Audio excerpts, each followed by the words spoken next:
kalbo daw. Okay lang, kalbo. No. Okay lang? Kaso ano yung si ma'am yung babayad, di ba ma'am? Yeah. Kalbo? Ako na magbayad.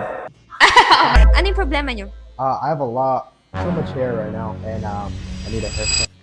Okay. You have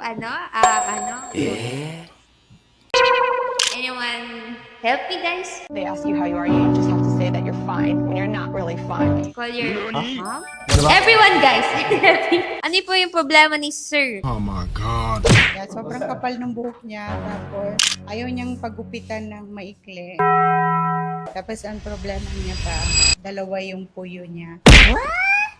Pang ano to, 3 tao. Gawin lang natin isa, pero yung 2 puyo, ganun.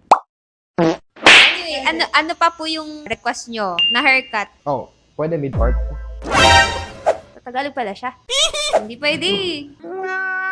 Explain ko lang yung haircut niyo, ma'am. Since 2 puyo, so kailangan natin yung medyo blowout dito. And yung request nyo na mid-part, sige na nga.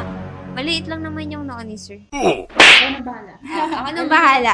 Okay, yari ka sa akin. So yun, blowout tayo para katupan hindi titikos yung dito.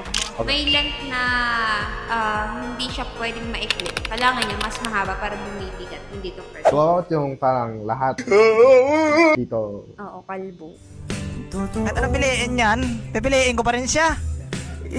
No, no. Hindi.